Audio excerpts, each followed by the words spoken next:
When Kathy Lette's 1979 novel Puberty Blues hit the shelves, it defined a generation, and she's had her finger on the cultural pulse ever since, speaking up and speaking out for women, advocating for their health and well-being all over the world. Our favourite fierce and feisty feminist is getting ready to do it all again, offering heart and humour on the topic of menopause and why it should no longer be considered taboo and isn't. We welcome Kathy Lette back to the morning show. Hello. We love getting you in. Oh, I love being here. I've just realised I've dressed as a tile. I've come as a kind of a... At least I can make jokes about being well laid. Come on. Hey. But I don't know. I just realised that looking at you, I thought, oh, I am a tile. Yeah. Gorgeous. But like an expensive tile. Oh, yes. Oh, well, let's go with that. Cheapies. Yeah. Well, hormones, headaches, hot flashes. Yeah. Menopause doesn't really sell itself, does it? It has a slight marketing problem. But you're out to change that. Well, at least we're talking about it now. Because I feel like right? a lot. A lot. But I remember my mother's generation would be in the corner of the kitchen in a kind of cardiganed coven, talking about the change that was coming, as though Voldemort was arriving. You know, it was something terrifying. So at least now with this Women's Life Cycle Summit that we're doing on the 14th of March in Sydney, and in all my novels and everything else, we are airing the subject. And also my whole thing is it's nothing to be frightened of. I think for women, life is in 2 acts. I think the trick is surviving the interval, which is the menopause, which can be terrible. I mean, you know, you sweat more than Donald Trump doing a Sudoku and you get the old brain fog. I don't know. I remember when I was going through the menopause, I rang my sister on my phone. I'm going, Liz, I can't find my phone. I've lost my phone. And she goes, you know, what do you think you're on? So there is that. But once you get through that, I honestly think it's the best time of a woman's life. So you mentioned this fabulous Women's Life Cycle Summit, yes, right? And you've given audiences a little taste of what to expect. Let's have a look now. I believe that for women, life is in 2 acts. The trick is surviving the interval, which is the menopause, when you sweat more than, I don't know, a reality TV star doing a Sudoku.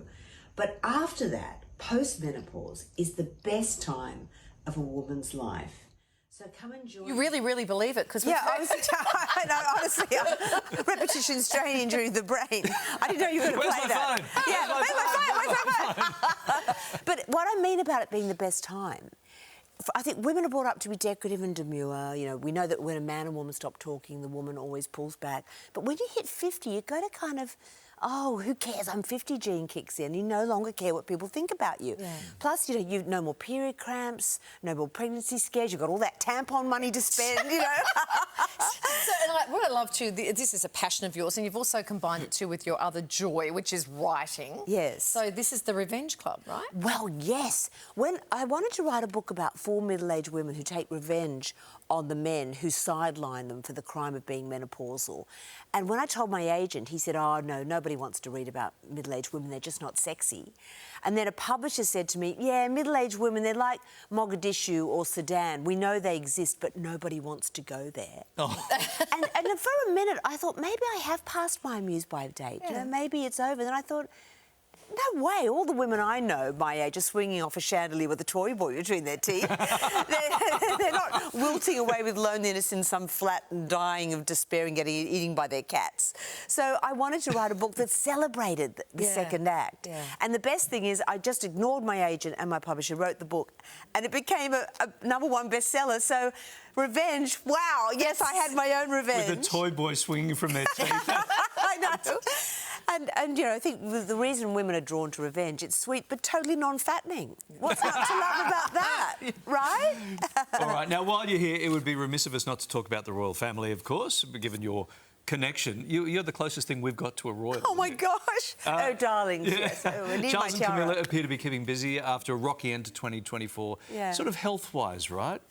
Well, it has been really rocky, but I mean, Charles is getting much better. He's now out and about, you know, and Camilla is his secret.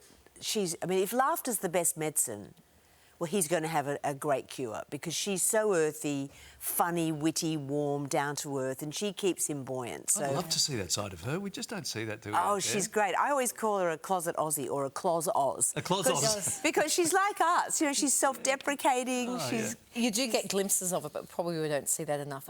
How's your son going, Jules? Oh, my lovely son, Jules. You do speak about him a lot. How's he Well, going? my son's on the autistic spectrum.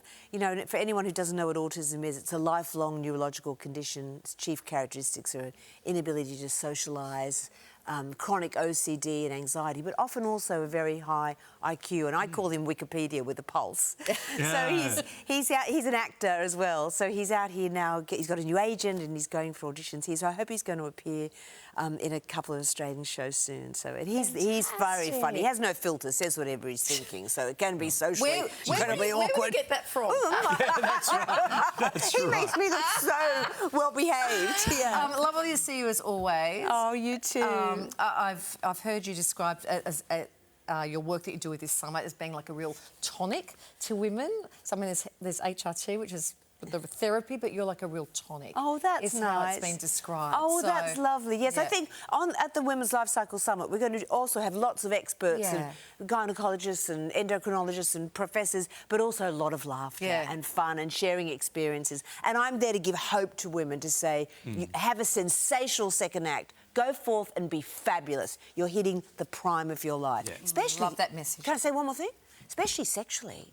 I mean, women don't give up sex as they get older. I think they get old if they give up sex. So there's a lot to look forward to. And from a guy's perspective, you've reminded me I've got a tiled bathroom again. So good to see you, as always. Further information about the Women's Life Cycle Summit over on our website, starring the fabulous Kathy Lette. Great to see you, Kathy. I think you want to do my grouting.